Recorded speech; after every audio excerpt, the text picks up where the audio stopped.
आज हम पढ़ेंगे effect of gravity on fluid pressure. मतलब जो लिक्विड का प्रेशर है उसको जो ग्रेविटी है वो किस प्रकार से उसके ऊपर अपना इफेक्ट डालती है। इसके लिए मान लें किसी कंटेनर में एक आपने लिक्विड लिया है, उस लिक्विड की डेंसिटी रो है। इसमें यहां तक मान लो लिक्विड भरा गया है और ये इक्विलिब्रियम पोजीशन में है। मतलब इसमें जो लिक्विड है फ्लो में नहीं है, फ्लो नहीं हो रहा है, रुका हुआ है इक्विलिब्रियम पोजीशन में।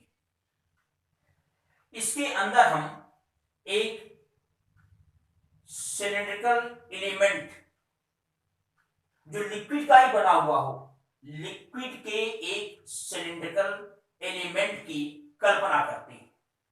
मतलब एक हम सिलेंडर ले लें, एक सिलेंडर इमेजिन करें और ये जो सिलेंडर है वो लिक्विड का ही बना हुआ हो। इसका cross section area capital A. इसका देखें दो प्लेन सरफेस होगा, वन सरफेस और सरफेस नंबर 2। इस पर प्रेशर मान लें कैपिटल P1 है, इस पर प्रेशर कितना है कैपिटल P2। ये इक्विलिब्रियम पोजीशन में है। इसका मतलब है कि जो रिजल्टेंट फोर्स होगा वो 0 होगा। अब देखिए जरा, हम ये निकाल लें कि इसमें डाउनवर्ड यानी नीचे की ओर कितना फोर्स लग रहा है, क्या क्या लग रहा है, और नीचे से ऊपर अपवर्ड डायरेक्शन में कितना फोर्स लग रहा है। मान लें जो अपर सरफेस है इसका, ये जो प्लेन सरफेस है सरफेस नंबर 1, इस पर लिक्विड जितना फोर्स लगा रहा है वो फोर्स मान लें F1 है। तो अगर फोर्स F1 होगा तो फोर्स इज इक्वल टू होता है प्रेशर इंटू एरिया। तो यहां प्रेशर कितना है P1, एरिया कितना है A। ये डाउनवर्ड नीचे की ओर होगा। एक और देखें, इस सिलिंड्रिकल एलिमेंट का जो लिक्विड का ही बना हुआ है, इसका जो वेट है वो कहां लगेगा नीचे की ओर। इसका वेट होगा कितना mg। तो ये वेट कहां लगेगा नीचे की ओर। तो नीचे की ओर जो फोर्स लगेगा वो होगा क्या mg। m का मतलब मास और g का मतलब ग्रेविटेशनल एक्सेलरेशन। m देखिए क्या होगा, मास इज इक्वल टू होता है वॉल्यूम इनटू डेंसिटी। इसका वॉल्यूम कितना होगा, इसका क्रॉस सेक्शन एरिया हमने a माना है, हाइट इसकी कितनी है h, तो वॉल्यूम कितना हो जाएगा ah। ये वॉल्यूम हो गया। रो से मल्टीप्लाई करेंगे तो volume into density is equal to होता है मास। तो ah रो हो गया मास के स्थान पर, और इनटू क्या है g, ये g यहां है। ये भी कहां लगेगा डाउनवर्ड नीचे की ओर।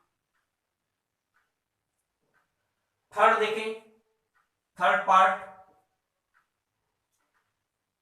जो नीचे वाला प्लेन सरफेस है इस पर अपवर्ड डायरेक्शन में कितना फोर्स लगेगा।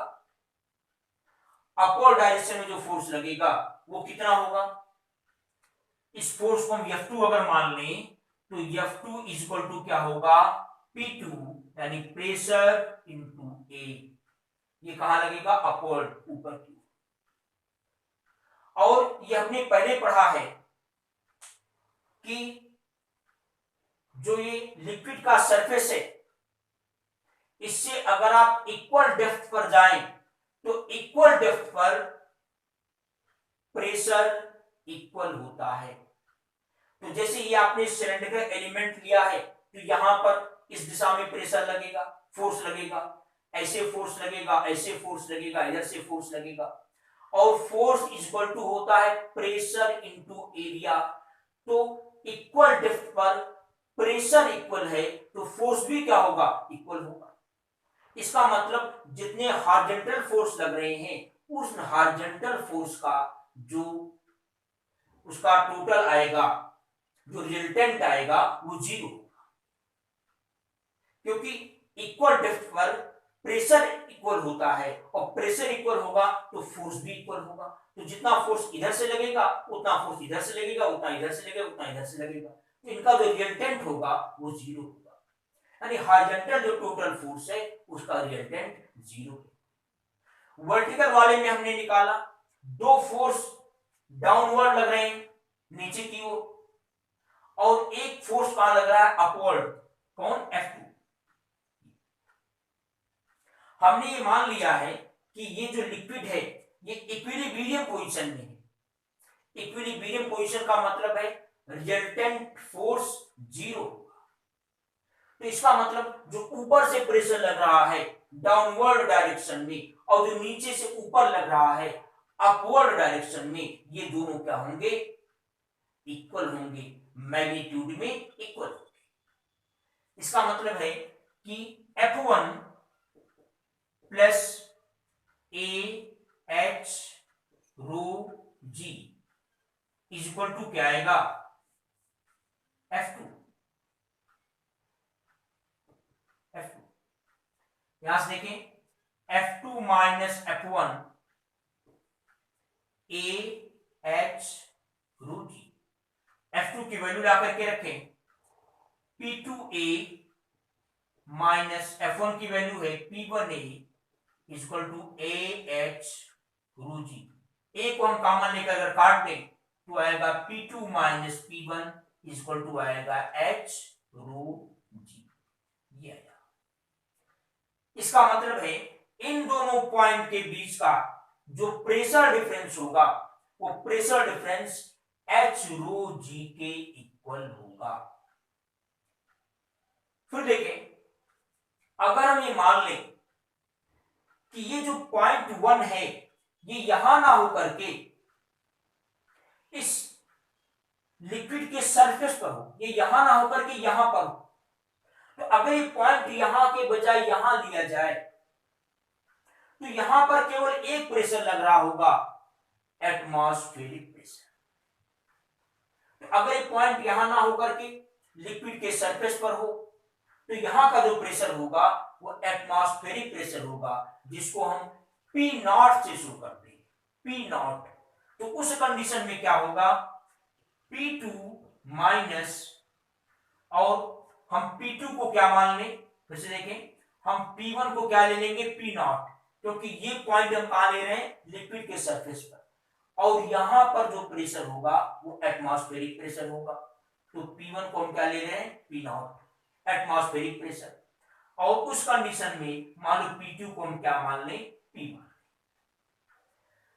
तो ऐसी कंडीशन में क्या आएगा, P minus P not equal to आएगा H रो जी।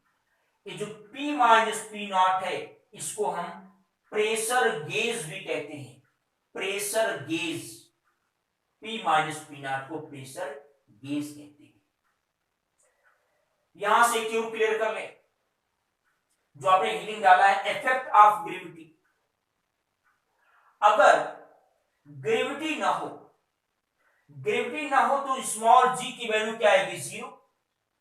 जब स्मॉल जी की वैल्यू जीरो आएगी तो क्या आ जाएगा, यहां से P2 minus P1 is equal to zero, मतलब P2 is equal to P1।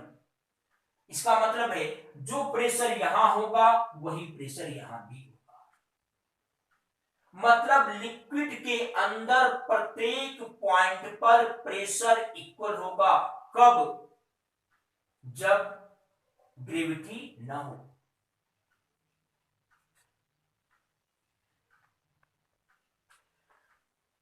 तो इस प्रकार से आपने पढ़ा कि effect of gravity on fluid pressure. अब इसके बाद का जो हेडिंग है वो आप नेक्स्ट वीडियो में देखेंगे।